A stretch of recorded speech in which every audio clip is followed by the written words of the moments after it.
Hello, it's Dr. Shel Watts. I'm the founder of MBA Admit.com. It's always wonderful to be back with the GMAT Club. Today, we're beginning our EMBA Admissions Success mini webinar series. This is episode 1, EMBA, What is it? Is it right for you? Before delving into today's topic, just a bit about our company. MBA Admit has been offering admissions advising for over 30 years. One of the most unique things about our company is that you can opt to work one-to-one directly with me, the founder. I'm a graduate of Harvard and Oxford with Harvard admissions experience. And you'll find that we have some of the best pricing around. We've had success with all the top MBA and EMBA programs. Our company actually predates most of these top EMBA programs, so we've seen all of them from year one, and we understand very in great detail the nuances of each of them and what it takes to maximize your odds of getting into these programs. If you want to hear our take about the strength of your candidacy and how you might fare, feel free to send your resume in to us at info@mbaadmit.com, or you can fill out the profile evaluation form on our homepage. So what is an Executive MBA or EMBA?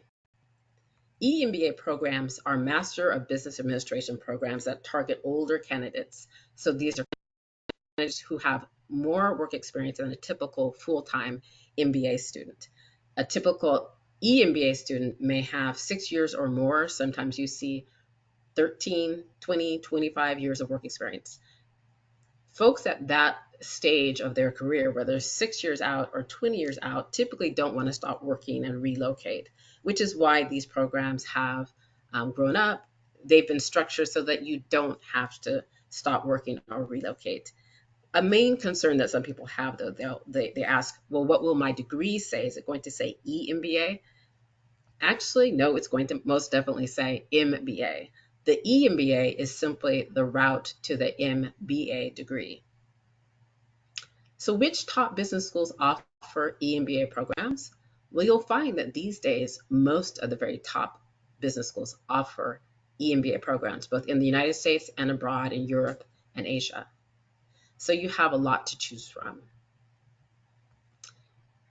The main difference between an EMBA and an MBA is really how it's delivered. You'll find that the curriculums have stayed very broad.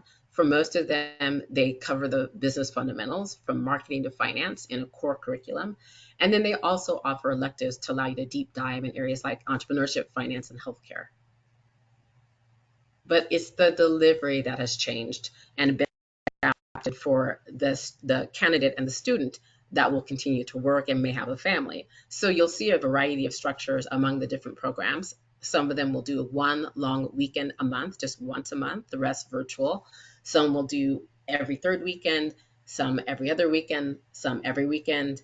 There are a minority that do a 1 week long block once a month. And then there are also a very small number that are almost all virtual.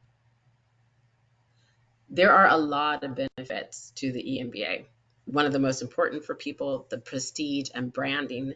They want credibility and greater influence and believe that if they get the stamp of a great institution like Wharton or Columbia or Haas, then it's going to give them credibility. There's a lot of great truth to that. They will also pick up new skills and knowledge. You'll also gain a great network for exchanging ideas, seeking jobs, securing funding. Many people find that either during or right after the program, they either have a salary increase or a promotion or both. Sometimes employers are willing to pay. They see it as part of your development, professional development. And then many of these top programs don't require you to take a standardized test like MIT and Kellogg.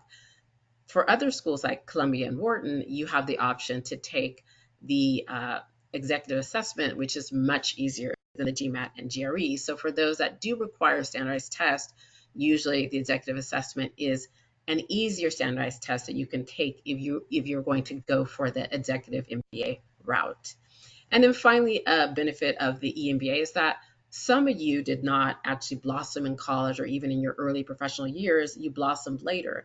Well, the EMBA gives you that second chance to build a great academic record and then get the stamp of a wonderful institution that perhaps you didn't have the opportunity to do earlier in your life, but now your professional success can open that door. So one of the main things I hear is either am I too young or am I too old for an EMBA?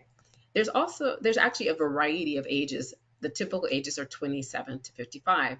So someone in their 20s is not necessarily too young. In fact, we've helped people as young as 25 to get into these top EMBA programs. You'll also find that you don't need a title like director, and that sometimes people with very junior sounding titles like project manager are able to get into some of the most elite and top EMBA programs. It's all a matter of what are you doing with your application? Did you convey your great work experience through the essays and the recommendations?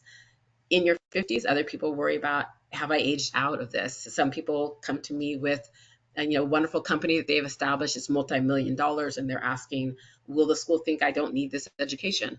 Again, it's all, what are you doing with the application? How are you conveying what it is that you need from the school and what you can contribute as well? And so many top schools are looking for and courting older, more seasoned executives. So make sure to take a look at some of those. Non-traditional candidates, yes, they would love to have you as well. The schools all want a very diverse cohort. So doctor, engineer, teacher, they will all welcome your application. But one thing you have to do is make sure that your application is very business relevant so that they understand that if they choose you to be a student, other people will learn from you. Certainly you can learn from the MBA program, but another question is, will others learn from you? And so as a non-traditional candidate, make sure that you convey all that you have to give in business relevant ways so that you are very attractive to the schools. And then finally, career changers. Many people wonder, can they use the Executive MBA to change careers? What we have found is that yes, it can be a very effective tool for pivoting your career. You'll get new marketable skills and knowledge. You'll also get access to career services that can facilitate contact with recruiters as well as well-placed alumni members. We've actually seen some pretty major career changes as candidates do the Executive MBA. So if you're a career changer, it could help you in your quest to pivot your career. Well, we have some additional mini webinars coming up that will give you a sense of some really important topics. So feel free to join us. We will keep you updated on our website as to when they're going to air. The next one up is about overcoming a low GPA. The next one after that, tips for engineers and tech candidates. And then following that, tips for reapplicants. So thank you for joining us today, and we look forward to seeing you again soon.